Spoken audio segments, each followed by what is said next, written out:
सदगुरुनाथ का आशीर्वाद मिला। ऐसी कीमती बातें आज सॉल्व करने को मिली जो यदि ढूंढने निकल जाए तो संभव नहीं है। चाहे पहाड़ों पे जाके खोद लें, चाहे गुफाओं में जाके खोद लें, चाहे कंदराओं में जाके खोद लें, दर दर की ठोकरें खा के 1000 किलोमीटर चली जाएं, पर ये ज्ञान की बातें जिससे हमारा जीवन सुधर जाएगा, ऐसी बातें हमें कोई बताने वाला नहीं आएगा। इसीलिए मैं बार बार आप सबसे विनती करता हूँ कि हमारे तो घर के हैं और इनकी बात ही मान लो, हमें कहीं भटकने की ज़रूरत ही नहीं है। मेरा ये पर्सनल मानना है, हमें कहीं भटकने की आवश्यकता नहीं है। हमारे घर में तो जैसा त्रिपाठी जी ने बताया, सारे तीर्थ यहाँ पे हैं, इन गुरु चरणों में ही सारे तीर्थ हैं, इनकी ही आज महिमा है। जिन्होंने 2018 के अंदर यहाँ पहली भागवत कथा करके इन मंदिरों का जो प्राण प्रतिष्ठा की थी, ऐसा गुरु जी का आशीर्वाद बड़ा है कि भगवान आगे आगे आगे आगे लेके जा रहे हैं। इनका आशीर्वाद जो जो इनके संपर्क में आ रहा है, जो नहीं आ रहा, सबके घरों में सुख शांति समृद्धि का वास हो रहा है। तो हम भी सभी इसी भावना के साथ आगे बढ़ते रहे, जो गुरुजन कहेंगे वो बात मानेंगे।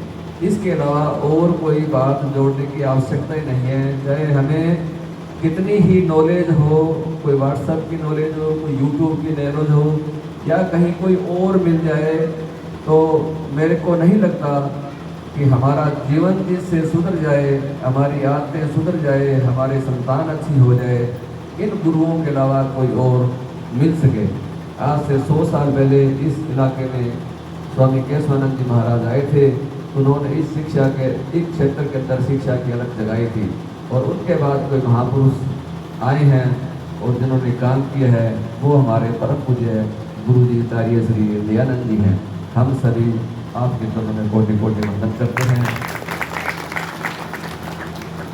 बहुत कृपा रहती है, आप इतना व्यस्त समय था, उसमें से समय निकाल कर हमें आशीर्वाद देने आए।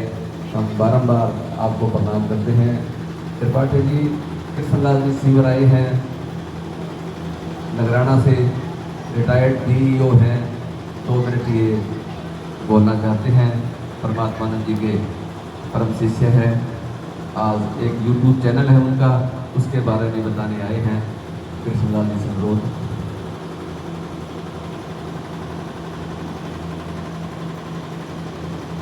सम्मानित व्यासपीठ मंच में विराजमान आचार्य जी, प्रांगण में पधारे हुए ग्रामवासी और मेरी मातृशक्ति, आप सबको मेरी ओर से कोटि नमन। बड़ा ही अच्छा सुंदर दृश्य आपकी गौशाला के अंदर देखने को मिल रहा है। ये सब जो कार्य है आप ग्रामवासियों का है। आप ग्रामवासी सारे के सारे बधाई के पात्र। मैं ज्यादा नहीं कहते हुए सारी बातें आचार्य जी ने, गुरु जी ने बहुत ही विस्तृत रूप से बता दी है। देखिए, विप्र, धेनु, संत और गुरु, इन 4 पदों का यदि हम सम्मान करते हैं तो हमारे सामने कोई किसी प्रकार की समस्या और व्याधि आने का प्रश्न ही नहीं। यदि हम ब्राह्मण, गौ माता, गुरु और संत का अनादर कहीं करते हैं तो हम लोग पाप के भागीदार बनते हैं। एक मेरा जो ये सभा के अंदर सारे बैठे हैं, मातृशक्ति और मेरे भाई बंधु बैठे हैं, इनसे मैं निवेदन करूं कि कहीं भी हम जाते हैं, किसी भी गौशाला के अंदर देखने जाते हैं, वहां गौ माता के लिए या गौशाला के अंदर कोई कमी देखने को मिलती है तो उसकी निंदा नहीं करनी है। हमें कभी भी निंदा नहीं करनी है। हमसे जो बन पड़े उसमें देना है और सुधार करने की कोशिश करनी है। कभी भी हम पाप के भागीदार न बने। किसी भी गौशाला के, ज्यादातर हम लोग देखते हैं, मैं कई गौशालाओं से जुड़ा हुआ हूँ, काफी लंबे समय से जुड़ा हुआ हूँ। हम लोग जाते हैं, कई लोग वहाँ ऐसे होते हैं, कि उस गौशाला में देखो भूमि मर रही है, वो मर रही है, सेवा नहीं है, वो अव्यवस्था है, ऐसी चुगली और ऐसी निंदा करते हैं। यानी स्वतः ही जो गौशाला के अंदर पाप पड़ा है, वो पाप अभी पंडित जी ने बताया था, जो मुख के अंदर पाप है वो पाप सारा इकट्ठा करके अपने अंदर ले लेते हैं। तो कभी भी इनकी निंदा नहीं करें। गुरु महाराज जी ने बताया अभी कि गौ माता की सेवा करो, ज्यादा से ज्यादा सेवा करो। आप गौ माता की, मेरा मानना है, मेरा प्रत्यक्ष मानना है, यदि हमारी देसी गौ माता है और आप घर के अंदर उसको पालते हैं और उसकी अच्छी परवरिश करते हैं और सुबह शाम उसके दोनों पैर छूते हैं, आप आगे के पीछे के सारे चारों पैरों की प्रदक्षिणा करके यदि गौ माता को प्रणाम करते हैं तो आपकी सारी व्याधियां नष्ट हो जाएगी, सारी मनोकामना पूर्ण होगी। घर के अंदर देसी गौ माता पालिए। आज हमारे यहाँ जर्सी नस्ल विदेशी नस्लों को पाल रखा है ना, ऐसा काम नहीं करना। देसी गौ माता को पालिए, देसी गौ माता से प्रेम करिए, इतना आनंद आता है। यदि एक गौ माता अपने घर के अंदर पाल ली और उसकी सेवा में जुट गए, सब स्वर्ग तक को ले जाएगी, अपने आप ले जाएगी आपको, ये मेरा दावा है। और घर के अंदर पाल के देख लेना। मेरे घर में भी एक संतोषिनी हुई गौ माता है, अभी उसने बछड़ी दे रखी, एक छोटी सी 3 महीने की बछड़ी है। इतना प्रेम करती है, इतना प्रेम करती है। मैं यदि मेरे घर के आगे बैठ जाता हूँ कुर्सी पे, चाय पीता हूँ, मेरे पास 2 आदमी आ जाते हैं, मेरी आवाज आती है, उसी समय वो बच्चियां, छोटी बच्ची 3 महीने की बच्ची है, और फौरन बोलने लगती है वो कि मेरे को आजा, मेरे पास आ जा। और वो चाय पी के मेरा कप छोड़ के मैं जाता हूँ उस गौ माता के, छोटी सी गौ माता, प्रेम करता हूँ, उसके शरीर पे हाथ फेर के थोड़ा बहुत उसका दाना और डालता हूँ। घर वाले डालते हैं उसको प्रेम से, पर मैं और एक्स्ट्रा डालता हूँ। फिर उसके शरीर को साफ करके उसके पैरों को छू के मस्तक में लगा के, उसके चरणों की रज जो मस्तक में लगा के मैं आता हूँ, मेरे को बड़ा सुकून मिलता है। मैं ये सोचता हूँ कि एक गौ माता ही मेरे को पार लगा देगी। और कभी मैं डरता नहीं हूँ किसी चीज से, कभी मैंने भय नहीं माना।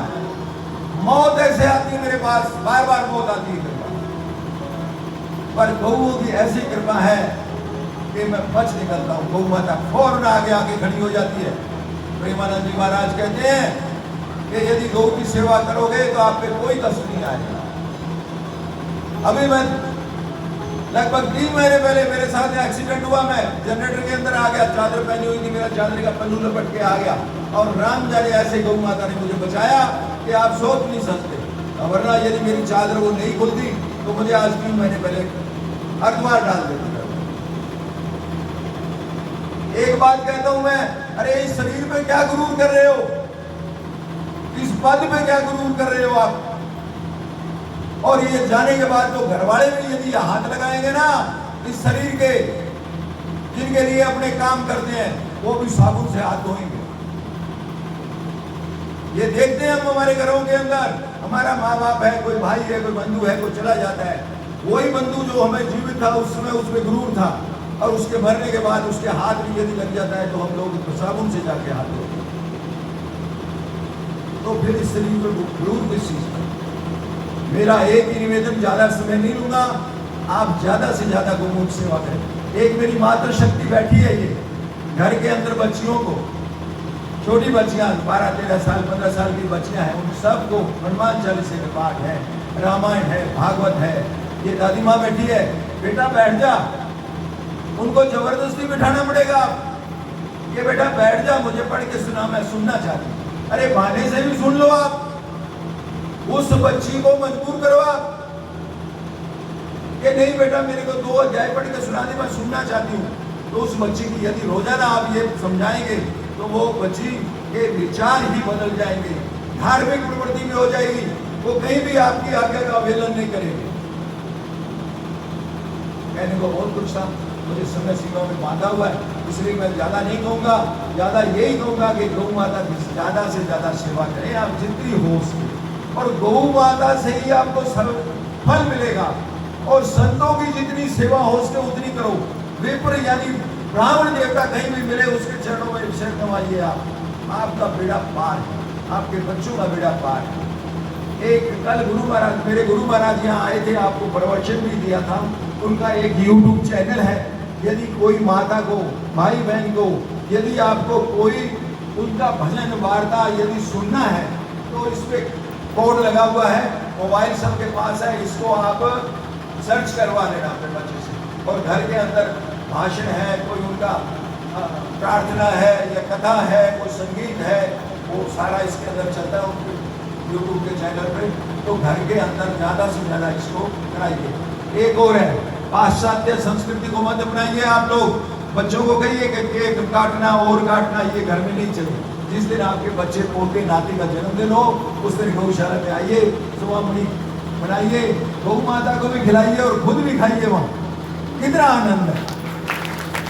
ज़्यादा नहीं कहते हुए आप लोगों ने मुझे समय दिया और मेरे गुरु महाराज ने स्पेशल